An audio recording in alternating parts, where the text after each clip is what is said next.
The first order of the day is to welcome the overseas participants to St. Kitts Nevis, especially if it's the first time. A special welcome to the members, several members of IUCN. I note that one or two of them are not with us. They have been lated. Nonetheless, it's something that we are accustomed to around these parts. And I also want to commend the members of my Department of Environment for co-hosting this event. And of course, we want to say thanks to the local media up front. They're here. And you realize that with the proliferation of cell phones, we have some unofficial media as well. I don't know who they're representing, but thanks for covering the event.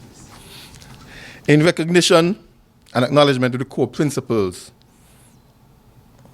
that biological resources are vital to our social and economic development, the Federation of St. Kitts and Nevis ratified the Convention on Biological Diversity, that's the CBD, almost 25 years ago.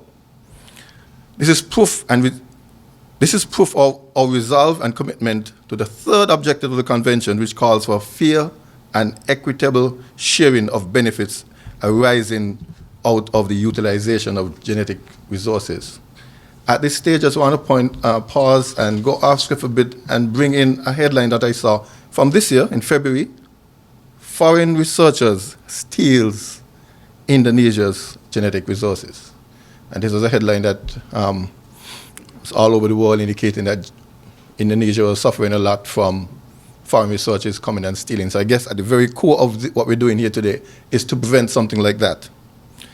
The Nagoya Protocol on access to genetic resources and the fair and equitable sharing of benefits arising from their utilization is not only the third objective of the Convention on Biological Diversity, but has evolved into supplementary agreement to the Convention, which provides a transparent legal framework for effective practical implementation at the national level.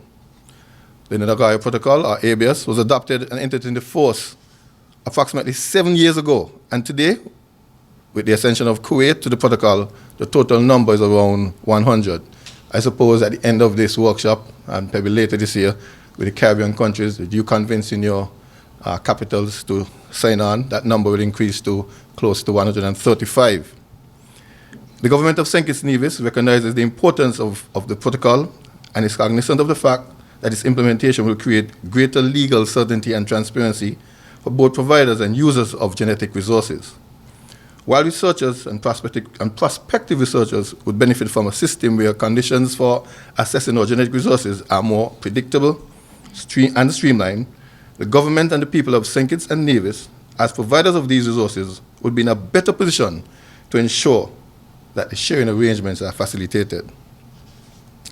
I would like to emphasize that by helping to ensure benefit sharing, the NP creates incentives to conserve and sustainably use genetic resources, and therefore enhances the contribution of biodiversity to develop human well-being. In light of the importance of the protocol in providing a framework for the management of the region's diverse and unique biological resources, including our endemic species, as well as the global trust, ABS compliance, as a ministry with responsibility for the environment, I would like to highly commend the United Nations, UNE, IUCN, and GEF, and of course, you, the participating member states, and key regional international partners such as OECS, CARICOM Secretariat, GIZ, CBD, for making such a timely and beneficial initiative possible. I'm informed that the project has been and will continue to assist beneficiary countries to develop the enabling environment for functional and effective ABS systems, which includes a combination of institutional, capacity building, and legislative policy and administrative measures. And these measures are tailored to the needs and priorities of each participating member state. It is a fundamental fact that different countries have different needs and are at various stages as it relates to ABS. I would therefore like to commend the needs-based assessment approach that was used during the design and the development of the project. At the end of the project, St. Kitts and Nevis is expected to benefit in several ways. First of all, legislation. We want to have a comprehensive review of our legislation as it relates to ABS. Secondly, we want to have institution mapping, having an institution mapping report that would guide the roles of the various government agencies, such as the National Competent Authority, within the context of ABS. We also want to have a better understanding of our genetic resources associated with traditional knowledge from a scientific study of bioprospecting in the Caribbean region. We've all heard about the fate of the West Indian peppers. We believe we have some genetic resources here too that we're not telling many people about. For instance, the sarsaparilla. I would hope that that remains that way, that it will be very, very Kitishan. And through this medium, we can have it protected, or if shared, we will be included in the benefits. St. Kitts Nevis is also expected to benefit from a range of capacity building and training workshops in addition to public awareness. I understand that one will take place on Wednesday, correct, Barry? Starting. And of course, you will have ample opportunity to share and exchange technical expertise. Already I see the cross-talking going on, and I trust that it will continue even after you leave here today. Your presence here today is testimony to the amount of hard work that has been put in to organize this workshop.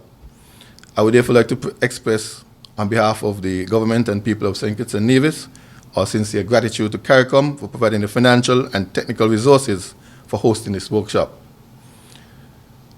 I'm fully aware that key to the success of the implementing of our environmental agenda is full engagement of relevant national, regional, and international stakeholders, as well as high-level political commitment.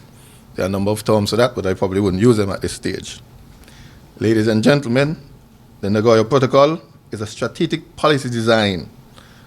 It's a strategic policy designed to protect the genetic resources of our countries while ensuring any benefit are for our citizens.